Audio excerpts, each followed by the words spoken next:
अस्सलाम वालेकुम नाजरीन, आप देख रहे हैं आईएनएन चैनल। मैं हूं शेख अहमद अली। आज की खास बात में हम देखेंगे कई अहम कौमी और बैनुल अक़वामी खबरें। वाराणसी के ज्ञानवापी मस्जिद मामले में जुमे के रोज सुप्रीम कोर्ट में एक अर्जी पर समाअत हुई। अर्जी हिंदू फरीक के जरिए दाखिल की गई थी क्योंकि गुज़िश्ता 17 मई को मुबैना शिवलिंग, जो कि मुस्लिम फरीक फवारा करार दे रहा है, उसको किसी तरह का नुकसान ना पहुंचाने से मुतालिक जो अबूरी हुक्म जारी किया गया था, उसकी मुद्दत 12 नवंबर को खत्म हो रही है। इस ताल्लुक से आज सुप्रीम कोर्ट ने ऐलान किया कि आइंदा हुक्म तक वजू खाना और मुतनाज़ा ढांचे के तहफ़्फ़ुज़ का अबूरी हुक्म जारी रहेगा। Chief justice of India DY Chandrachud, justice Suryakant और PS नरसिम्हा की बेंच ने हिंदू जमातों की तरफ से दायर दरखास्तों पर यह हुक्म सादर किया और कहा कि हम हिदायत देते हैं कि आइंदा अहकामात तक 17 मई का अबूरी हुक्म जारी रहेगा। काबिल जिक्र है कि 17 मई को सुप्रीम कोर्ट ने हुक्म दिया था कि मस्जिद के सर्वे के दौरान जिस भी ढांचे को लेकर तनाज़ा और एतराज़ है, उसे किसी तरह का नुकसान ना पहुंचाया जाए। सुप्रीम कोर्ट ने जुमे के रोज मुल्क के साबिक वज़ीर आज़म राजीव गांधी के कत्ल के मामले में जेल में कैद तमाम 6 कसूरवारों को रिहा करने का हुक्म दिया। अदालत उस्मा ने कहा कि अगर उन कसूरवारों के खिलाफ कोई दीगर मामले नहीं ज़ेर समाअत हैं तो उन्हें रिहा कर दिया जाए। सुप्रीम कोर्ट ने कहा कि मुद्दत तवील से गवर्नर कसूरवारों को रिहा करने के मामले में फैसला नहीं ले पा रहे थे। अदालत ने कहा कि इस मामले में कसूरवार करार दिए गए पेरार योलन की रिहाई का हुक्म बकिया मुजरिमों पर भी नाफिजुल अमल है। सुप्रीम कोर्ट ने इससे पहले इस साल मई के महीने में पेरावलन को रिहा करने का हुक्म सुनाया था। सुप्रीम कोर्ट ने जुमे के रोज राजीव गांधी के कत्ल के कसूरवारों नलिनी, रविचंद्रन, मुरुगन, संथन, जयकुमार और रॉबर्ट पायस को रिहा करने का हुक्म दिया, जबकि इस मामले के दीगर मुजरिम पेरावलन को पहले ही रिहा किया जा चुका है। जस्टिस BR गवाई और जस्टिस नागरत्ना की बेंच ने कहा कि तमिलनाडु हुकूमत ने इन मुजरिमों की रिहाई की सिफारिश गवर्नर को भेजी थी, लेकिन गवर्नर ने अभी तक उस पर कोई फैसला नहीं किया। पेरावलन केस में सुप्रीम कोर्ट ने कहा था कि गवर्नर रियासती हुकूमत की सिफारिश को कबूल करने के पाबंद है। गवर्नर की तरफ से मुजरिमों की रिहाई का फैसला लेने में गैर माकूल ताखिर हुई, इसलिए सुप्रीम कोर्ट ने आर्टिकल 142 के तहत हासिल खुसूसी इख्तियार का इस्तेमाल करते हुए पेरावलन की रिहाई का हुक्म दिया था और अब मुशाहिदा किया कि उस केस में दिया गया हुक्म इन मुजरिमों पर भी लागू होता है, इसलिए उन्हें भी फौरी रिहा किया जाए। साबिक वज़ीर आज़म राजीव गांधी के तमाम कातिलों को रिहा करने के सुप्रीम कोर्ट के फैसले पर इंडियन नेशनल कांग्रेस ने सख्त रद्द-ए-अमल जाहिर किया। कांग्रेस के जनरल सेक्रेटरी इंचार्ज शोबे मौसला जयराम रमेश ने कहा कि फैसला नाकाबिल कबूल और मुकम्मल तौर पर गलत है। रुकन पार्लियामेंट और कांग्रेस के जनरल सेक्रेटरी जयराम रमेश ने एक बयान जारी करते हुए कहा कि साबिक वज़ीर आज़म राजीव गांधी के बकिया कातिलों को रिहा करने का सुप्रीम कोर्ट का फैसला नाकाबिल कबूल और पूरी तरह गलत है। इंतहाई अफसोस का मकाम है कि सुप्रीम कोर्ट ने इस मामले में हिंदुस्तान के जज्बे के मुताबिक काम नहीं किया। इसी दौरान कांग्रेस के एक और तर्जुमान अभिषेक मनु सिंघवी ने कहा कि कांग्रेस पार्टी इस मामले का कानूनी पहलू तलाश करेगी।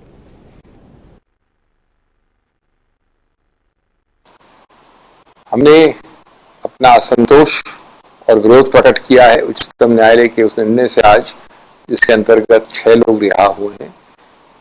हमने ये बड़ा स्पष्ट कहा है कि इतने जघन्य अपराध, जिस अपराध में पूर्व प्रधानमंत्री की ये हत्या हुई है, उसमें ये रिहाई का आदेश देना गैर कानूनी है, कानून के साथ मिल नहीं खाता। सबसे महत्वपूर्ण पहलू इसमें जो मैं समझता हूँ, निरंतरपूर्वक कहना चाहते उच्चतम न्यायालय ने पूरा वजन नहीं दिया है कि पूर्व प्रधानमंत्री हो या पदासीन प्रधानमंत्री, ये ऐसा अपराध भारत की अखंडता, संप्रभुता, इंटेग्रिटी, अस्तित्व के साथ संबंध रखता है। प्रधानमंत्री का कोई भी राजनीतिक रंग हो, प्रधानमंत्री कोई भी हो, पूर्व या पदासीन, ये अपराध भारत की अखंडता के साथ सीधा संबंध रखता है। दूसरा, भविष्य में ऐसे और अनुरोध और लोगों द्वारा कैसे उच्चतम न्यायालय मना कर पाएगी। सबसे ज्यादा कानूनी पहलू जो विशेषता ध्यान आकर्षित करना चाहता हूं कि अनुच्छेद 142 के अंतर्गत उच्चतम न्यायालय को यह संज्ञान है कि उनके पास अधिकार क्षेत्र नहीं है ये करने का, इसलिए उसका प्रयोग किया गया है। तो क्या 142 ऐसे व्यक्तियों के लिए करना चाहिए प्रयोग जो विशेष पावर सिर्फ उच्चतम न्यायालय के पास है, जिन्होंने ऐसी हत्या की है, ऐसा जघन्य अपराध किया है? हम समझते हैं कि नहीं। इसलिए हम जो कुछ भी बन पाएगा कानूनी रूप से वो करेंगे। कांग्रेस की भारत जोड़ो यात्रा आज 65वें दिन महाराष्ट्र में है। वहां हिंगोली जिले में शिवसेना कायद आदित्य ठाकरे कांग्रेस की इस यात्रा में शामिल हुए। उनके साथ महाराष्ट्र के एमएलसी और अपोजिशन के कायद अंबादास दानेव, शिवसेना एमएलए सचिन आहिर भी मौजूद थे। वहीं आज यात्रा में शामिल कांग्रेस वर्कर पी गणेशन का इंतकाल हो गया। राहुल गांधी ने उनके इंतकाल पर दुख का इजहार किया।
जन जन में मन की आस है, अब तोड़ ना सके कोई हमें, ये हाथ से जुड़ते हाथ हैं, हम दिल की सुनकर निकले हैं,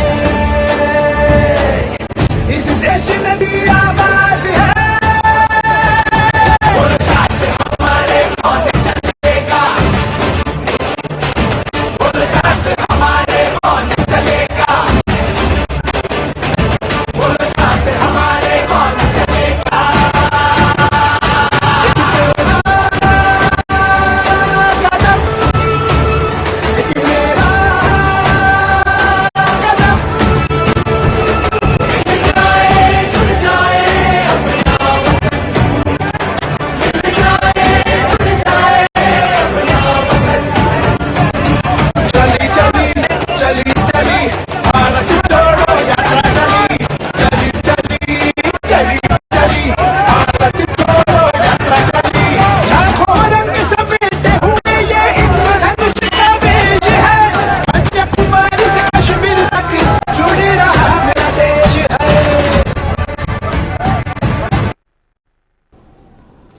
वज़ीर आज़म नरेंद्र मोदी ने मुल्क की 7वीं और दूसरी नस्ल की 5वीं वंदे भारत एक्सप्रेस ट्रेन को जुनूबी हिंद के लोगों को वक्फ किया। पीएम मोदी ने बेंगलुरु में कैंपेगौड़ा बैनुल-अक़वामी हवाई अड्डे के टर्मिनल 2 का भी इफ्तिताह किया। कर्नाटका के मैसूर से तमिलनाडु के चेन्नई तक चलने वाली इस गाड़ी को मोदी ने KSR बेंगलुरु, जो कि साबिका बेंगलुरु सिटी स्टेशन से हरी झंडी दिखाकर रवाना किया। इस तरह वंदे भारत एक्सप्रेस भी इस शहर तक पहुंच गई जहां उसे तैयार किया गया था। बेंगलुरु रेलवे स्टेशन पर वज़ीर आज़म के साथ इफ्तिताही तकरीब में कर्नाटका के गवर्नर थारूर चंद गहलोत, वज़ीर आला बसवराज बोम्मई, वज़ीर रेलवे अश्विनी वैष्णव और कोयला और पार्लिमानी उम्र के वज़ीर प्रहलाद जोशी भी मौजूद थे।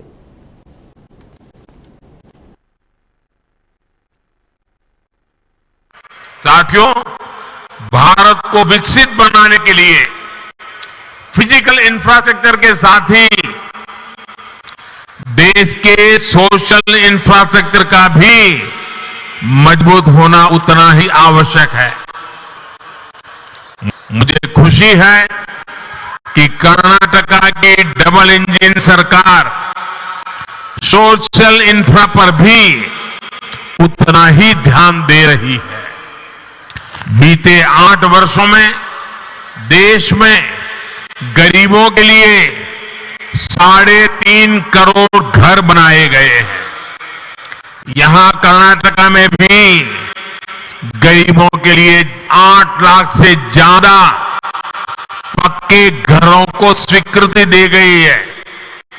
जल जीवन मिशन के तहत सिर्फ 3 वर्षों में ही देश में 7 करोड़ से अधिक घरों में पाइप से पानी की सुविधा पहुंचाई गई है। कर्नाटका के भी 30 लाख से ज्यादा ग्रामीण परिवारों तक पहली बार पाइप से पानी पहुंचा है।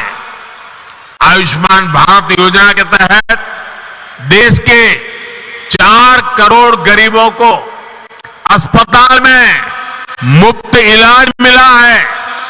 कर्नाटका के भी 30 लाख से अधिक गरीब मरीजों ने ये योजना का लाभ लिया है। मुझे खुशी है कि इन सुविधाओं की सबसे अधिक लाभार्थी हमारी माताएं हैं, हमारी बहनें हैं, हमारी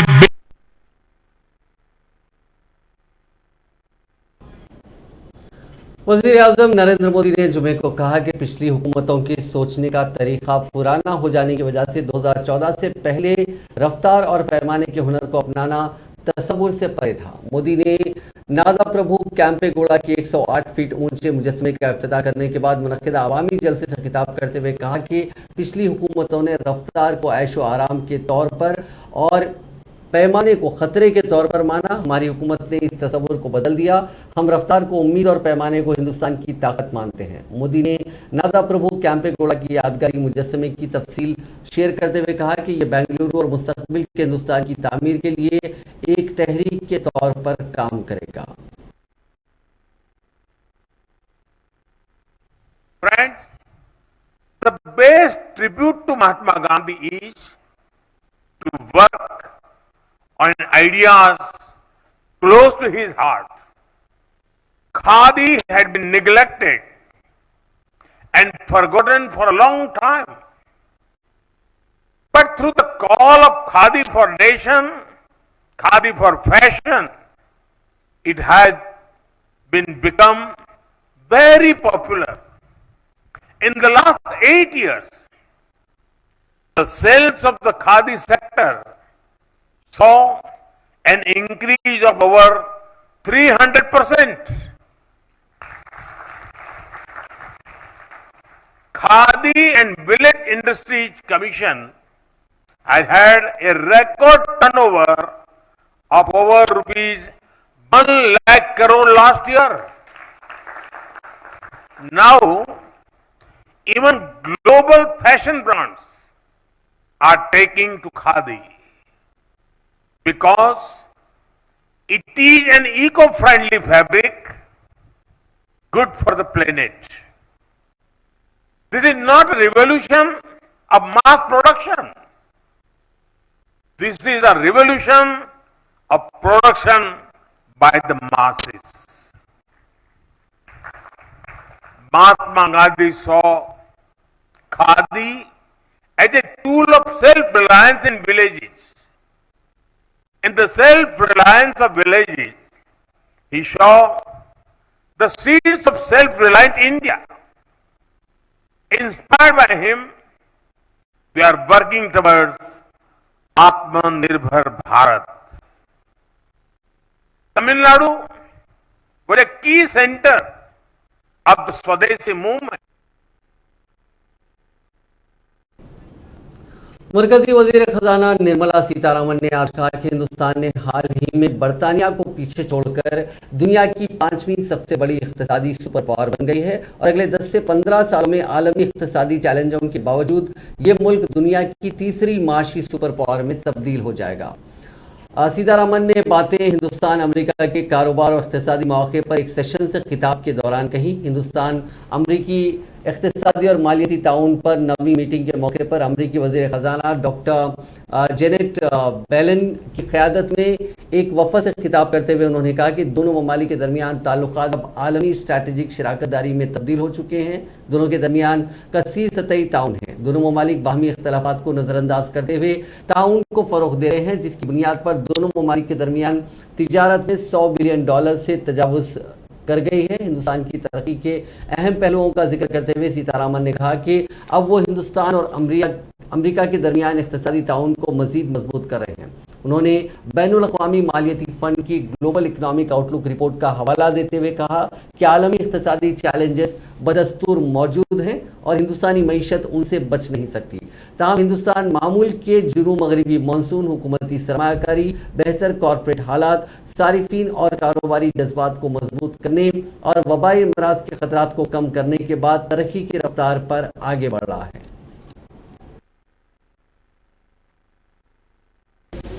Underpinned with shared values, convergence of interests on wide-ranging issues, and vibrant people-to-people contacts. Our strong ties are reinforced through significant and frequent interactions between Honorable Prime Minister of India and the President of the United States, and the commitment of both the leaders towards consolidating our strategic partnership. The Quad and the Indo-Pacific Economic Framework have further expanded our cooperation. They serve as an important fora for stronger collaboration in developing sustainable economies, ensuring global health security, resilient supply chains, clean energy technologies, green infrastructure, and climate finance. Our substantial and multifaceted cooperation through the Economic and Financial Partnership Forum remains a key cornerstone of our bilateral engagement. Our meeting today will lend greater vigor to our economic relationship, strengthen business-to-business links, and facilitate coordinated policy stance to address the pressing global economic challenges. The 9th meeting of the EEFP is also being held against the backdrop of India preparing to assume the G20 presidency. Our Honorable Prime Minister of India has unveiled the logo and the theme of our presidency on 8th of November, which reflects the theme of G20. High court और supreme court में जजों की तकर्री में ताखीर पर नाराजगी जाहिर करते हुए सुप्रीम कोर्ट ने जुमे को मरकजी हुकूमत से वजाहत तलब की। जस्टिस संजय किशन कौल और जस्टिस अभय एस ओका पर मुश्तमिल बेंच ने एडवोकेट एसोसिएशन ऑफ बेंगलुरु की अर्जी पर समाअत करते हुए कहा कि सुप्रीम कोर्ट कॉलेजियम की तरफ से भेजे गए नामों को ज़ेर इल्तिवा रखना, उनकी मंजूरी ना देना और कोई वजह नहीं बताना इस मामले में काबिल कबूल नहीं है। सुप्रीम कोर्ट ने कुछ नामों पर दोबारा गौर करने के मुतालबे पर भी नाराजगी जाहिर की और कहा कि हुकूमत ने कॉलेजियम के बार बार दोहराए जाने के बावजूद उन नामों को मंजूरी नहीं दी और मुतालिका लोगों ने अपने नाम वापस ले लिए। बेंच ने कहा कि मरकजी हुकूमत की मंजूरी के लिए भेजे गए नामों में से 11 ज़ेर इल्तिवा हैं, उनमें सबसे पुराना सितंबर 2021 का भी है। बेंच ने मुतालिका मामले का हवाला देते हुए कहा कि हुकूमत ना तो नामों का तयन करती है और ना ही अपना एतराज अगर कोई है बताती है। हुकूमत के पास 10 नाम ज़ेर इल्तिवा हैं जिनका सुप्रीम कोर्ट कॉलेजियम ने अदा किया है। बेंच ने कहा कि तकर्री में ताख़ीर से अदालतें मुतालिका शुबे के नामवर अफराद को शामिल करने का मौका खो रही हैं। नामों को रोकना काबिल कबूल नहीं है। जस्टिस कौल की सरबराही वाली बेंच ने इस मामले में मरकजी सेक्रेटरी कानून से वजाहत तलब की और कहा कि नामों को रोकना काबिल कबूल नहीं है क्योंकि ताख़ीर से कानून और इंसाफ का नुकसान होता है। बेंच के सामने अर्जी गुजार एडवोकेट एसोसिएशन बेंगलुरु की तरफ से पेश होने वाले सीनियर वकील विकास सिंह ने तकर्री में ताख़ीर के जिम्मेदार सीनियर अफसरान के खिलाफ तौहीन अदालत की कार्रवाई शुरू करने की दरखास्त की, लेकिन बेंच ने वजाहत तलब की। बेंच ने वाज़ेह किया कि फिलहाल वो तौहीन अदालत का नोटिस जारी नहीं कर रही है, तौहीन अदालत की दरखास्त पर सिर्फ आम नोटिस जारी कर रही है। इन्फोर्समेंट डायरेक्टरेट ने दावा किया है कि दिल्ली में नई शराब फरोख्त पॉलिसी जो कि अब खत्म हो चुकी है, उससे मुतालिक एक मामले में 100 करोड़ रुपए की रिश्वत दी गई थी, जिसमें नायब वज़ीर आला दिल्ली मनीष सिसोदिया एक मुलजिम है। एजेंसी ने दावा किया कि सिसोदिया समेत 3 दर्जन से ज्यादा VIPs ने मुबैना तौर पर 140 मोबाइल फोन तब्दील किए ताकि डिजिटल सबूत खत्म किए जा सके। सिसोदिया, जिन्हें एजेंसी और CBI के जरिए इस मामले में मुतअद्दिद छापों का निशाना बनाया गया था, उन्होंने किसी भी गलत काम से इनकार किया और कहा कि ये इल्जामात सियासी तौर पर मुहर्रिक हैं। उनका कहना है कि छापों में उनके खिलाफ कुछ नहीं मिला। वहीं दिल्ली के वज़ीर आला अरविंद केजरीवाल ने सिसोदिया की हिमायत करते हुए कहा कि मरकज में BJP की क़यादत वाली हुकूमत अगले माह गुजरात में होने वाले इंतखाबात से कबल आम आदमी पार्टी के कायदीन को निशाना बना रही है और तहकीकाती इदारों का गलत इस्तेमाल हो रहा है। अब एक और खबर दिल्ली से। दिल्ली म्युनिसिपल कॉरपोरेशन के लिए आम आदमी पार्टी ने अपना मैनिफेस्टो जारी कर दिया है। दिल्ली के वज़ीर आला अरविंद केजरीवाल ने इलेक्शन को लेकर दिल्ली के रहने वालों को 10 बड़ी गारंटीज दी हैं। इसमें दिल्ली में सड़कों, स्कूल, अस्पतालों में और बेहतर सहूलतें देने जैसे वादे किए गए हैं। इसके अलावा आम आदमी पार्टी ने दिल्ली में कूड़े का पहाड़ और भ्रष्टाचार को खत्म करने की भी गारंटी दी है। अपार्टमेंट में सबसे ज्यादा स्पेशली भ्रष्टाचार होता है। तो बिल्डिंग में जितनी नई बिल्डिंग और मकान के नक्शे पास किए जाते हैं, उनके प्रोसेस को बेहद सरल बनाएंगे और आपको नक्शे पास कराने का सारा प्रोसीजर ऑनलाइन करेंगे ताकि आपको कम से कम इंटरेक्शन करना पड़े। जैसे दिल्ली के विभागों में हमने किया, कई सारे डिपार्टमेंट ही बंद कर दिए, सब कुछ ऑनलाइन होता है। आपको किसी दलाल के चक्कर नहीं काटने, किसी अफसर के चक्कर नहीं काटने, घर बैठे सारा काम हो जाता है। ऐसे ही नई बिल्डिंग और मकान के नक्शे पास कराने की प्रक्रिया को बेहद सरल किया जाएगा। हम जानते हैं कि कोई नई बिल्डिंग बने, हर लेंटर पे पर लेंटर पैसे देने पड़ते हैं। ये बंद होगा, कोई पैसे नहीं लेगा और अगर कोई पैसे लेगा तो जेल जाएगा। तीसरा, कई लोगों ने दिल्ली में परिवार बड़ा हो जाता है, छोटे मोटे वायलेशन कर लेते हैं, किसी ने छज्जा आगे कर लिया, किसी ने थोड़ा सा वो आगे कर लिया, उसके ऊपर फिर महीना बांध लेते हैं ये लोग, उसके ऊपर ब्लैकमेलिंग करते हैं, तोड़ने पहुंच जाते हैं। तो एक इसके ऊपर पॉलिसी स्कीम लाई जाएगी कि जो छोटे मोटे वायलेशंस किए हुए हैं लोगों ने, उनको रेगुलराइज करने के लिए एक मुश्त छोटी मोटी फीस या पेनल्टी ले लेंगे और सब लोगों का वो रेगुलराइज हो जाएगा ताकि जनता को किसी तरह की ब्लैकमेलिंग का शिकार ना होना पड़े। पार्किंग की समस्याओं से मुक्ति दिलाएंगे। दिल्ली में पार्किंग की बहुत बड़ी प्रॉब्लम, ये तीसरी गारंटी है, पार्किंग की बहुत बड़ी प्रॉब्लम है, इसका स्थायी और व्यवहारिक समाधान निकाला जाएगा। चौथा, आवारा पशुओं से दिल्ली के लोगों को मुक्ति दिलाएंगे। आवारा कुत्ते हैं, गायें हैं, बंदर हैं, इनकी समस्या से दिल्ली को निजात दिलाई जाएगी। पांचवा, जितनी नगर निगम की सड़कें और गलियां हैं वो सारी टूटी फूटी हैं, उनको ठीक कराएंगे, अच्छा कराएंगे, रिपेयर कराएंगे, दोबारा बनवाएंगे। छठा, नगर निगम के स्कूलों की और नगर निगम के अस्पतालों और डिस्पेंसरियों की भी बहुत बुरी हालत है। दिल्ली के सरकार के हमने सारे स्कूल और अस्पताल अच्छे कर दिए, उसी तर्ज पे नगर निगम के स्कूल और अस्पताल भी शानदार बनाएंगे। सातवां, जितने पार्क है नगर निगम के, उतना बुरा हाल है पार्कों का। दिल्ली के सारे नगर निगम के भी सारे पार्कों को शानदार बनाएंगे और मेरा सपना है कि दिल्ली को पार्कों की नगरी बनाया जाएगा, सुंदर साफ सुथरे पार्कों की नगरी बनाया जाएगा। आठवां, जितने कच्चे कर्मचारी हैं उनको पक्का किया जाएगा और अभी कई कई महीनों तक कर्मचारियों की तनख्वाह नहीं मिलती, सबके अकाउंट में पहली तारीख। अपार्टमेंट में सबसे ज्यादा स्पेशली भ्रष्टाचार होता है। हिमाचल प्रदेश में इंतखाबी मुहिम खत्म हो चुकी है। अगले 48 घंटे तक हिमाचल को साइलेंट जोन डिक्लेयर कर दिया गया है। इसके बाद कोई भी उम्मीदवार लाउड स्पीकर या इज्तिमाई तौर पर अपनी मुहिम नहीं चला पाएगा। इस इंतखाबी मुहिम के लिए दूसरी रियासतों से आए कायदीन ने हिमाचल को छोड़ दिया है। अगर कहीं कोई कायद रियासत में पाया जाता है तो उसे मॉडल कोड ऑफ कंडक्ट का वायलेशन माना जाएगा। रियासत में 68 सीटों पर 12 नवंबर को वोटिंग होगी। वोटों की गिनती 8 दिसंबर को होगी। आपको बता दें कि इस हाई प्रोफाइल इंतखाबी मुहिम में वजीर दाखिला अमित शाह, बीजेपी के कौमी सदर जेपी नड्डा, कांग्रेस की रहनुमा प्रियंका गांधी, कांग्रेस के सदर मल्लिकार्जुन खड़गे और आम आदमी पार्टी के कायद अरविंद केजरीवाल ने इस इंतखाबी मुहिम में हिस्सा लिया था। छत्तीसगढ़ से कांग्रेस के राज्यसभा मेंबर पार्लियामेंट रंजीत रंजन ने कहा कि नक्सली भी इंसान है, लेकिन कुछ लोग उनके नाम पर अपनी दुकान चलाते हैं। बस्तर में अपने 2 रोजा क़याम पर आई रंजीत रंजन ने मीडिया से बात करते हुए कहा कि बस्तर में नक्सलिज्म का मसला हल हो रहा है। बस्तर काफ़ी पुरसुकून हो गया है, तरक्की की राह पर तेज़ी से आगे बढ़ा है। वहाँ सयाहत की काफ़ी गुंजाइश है, लोग बड़ी तादाद में सयाहत के लिए आ रहे हैं। ये इसी तब्दीली को जाहिर करता है।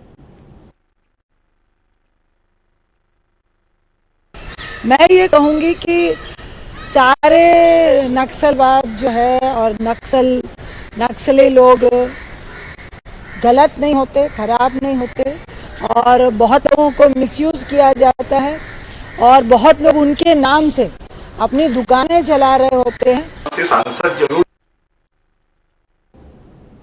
उत्तर प्रदेश में बरेली के मीरगंज इलाके में उधार सिगरेट न देने पर बदमाशों ने खातून दुकानदार का पीट कर कत्ल कर दिया। पुलिस सुपरिंटेंडेंट देहात राजकुमार अग्रवाल ने जुमे को बताया कि मीरगंज थाना इलाके के ललितपुर गांव की रहने वाली राममूर्ति, जिनकी उम्र 50 बरस है, परचून की दुकान चलाती थी। जुमेरात की रात पड़ोस में रहने वाले रिश्तेदार विनोद ने उधार सिगरेट मांगा, मगर राममूर्ति ने सिगरेट देने से साफ इनकार कर दिया, जिससे दोनों फरीकों के दरमियान कहासुनी हो गई और मामला कत्ल तक पहुंच गया।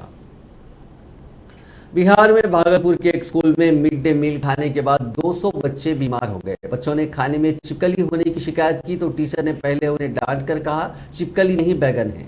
जब बच्चों ने खाने से मना किया तो टीचर ने पीट कर उन्हें खाना खिलाया।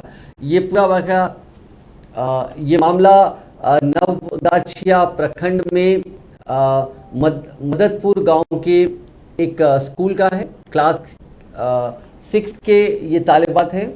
उन्होंने बताया कि जुमेरात को मिड डे मील परोसा गया और एक थाली में छिपकली मिली थी और उसने जब जोर से चिल्लाया तो सभी बच्चे खाना छोड़कर खड़े हो गए। इसकी जानकारी टीचर को चितरंजन को मिली तो वो वहां पहुंचे, थाली देकर कहने लगे कि छिपकली नहीं बैगन है। टीचर ने थाली से छिपकली निकाल दी और बोले चुपचाप खाना खाओ, नहीं तो घर जाकर खाओ। इसके बाद भी बच्चे जब नहीं खा रहे थे तो उन्होंने पीट कर खाना खिलाया। इसके बाद सभी को उल्टियां होने लगी। करीब 200 बच्चे बीमार हो गए। इस वाक़े की जानकारी मिलने के बाद अफराद खानदान स्कूल पहुंचने लगे। सभी बच्चों को अस्पताल में भर्ती कराया गया। फिलहाल सभी बच्चे खतरे से बाहर हैं।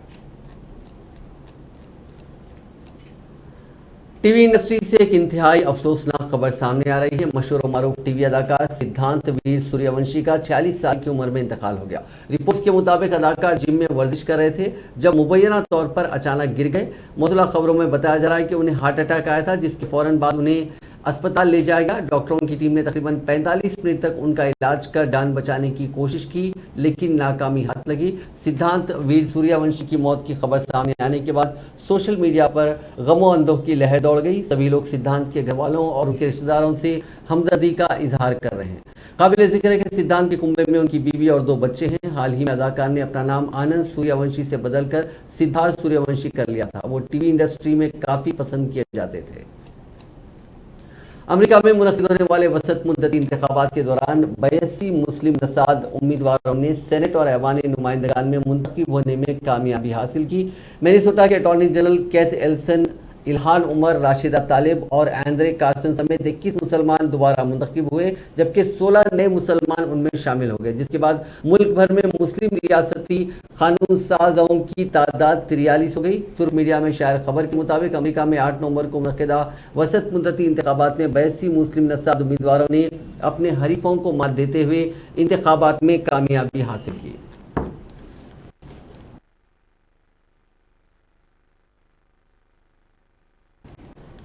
ट्विटर, मेटा और माइक्रोसॉफ्ट के बाद अब अमेजॉन ने छटनी शुरू कर दी है। वॉल स्ट्रीट जर्नल की एक रिपोर्ट के मुताबिक अमेजॉन इंक अपने नॉन प्रॉफिटेबल बिजनेसेस का रिव्यू कर रहा है। इसमें वॉइस असिस्टेंट एलेक्सा बनाने वाली यूनिट भी शामिल है। कंपनी बढ़ती माशी मंदी के बीच कॉस्ट कटिंग करने के लिए ऐसा कर रही है। रिपोर्ट के मुताबिक अमेजॉन अपने एलेक्सा बिजनेस का बारीकी से एनालिसिस कर रही है। अमेजॉन इस पर गौर कर रहा है कि क्या उसे वॉइस असिस्टेंट में नई कैपेसिटीज को जोड़ने की कोशिश करनी चाहिए। रिपोर्ट में कहा गया कि कैपेसिटीज को जोड़ने के लिए कंपनी को ज्यादा इन्वेस्टमेंट की जरूरत होगी और कई ग्राहक सिर्फ कुछ कामों के लिए ही डिवाइस का इस्तेमाल कर रहे हैं। ये कहा जा रहा है कि हजारों की तादाद में अमेजॉन छटनी कर सकता है।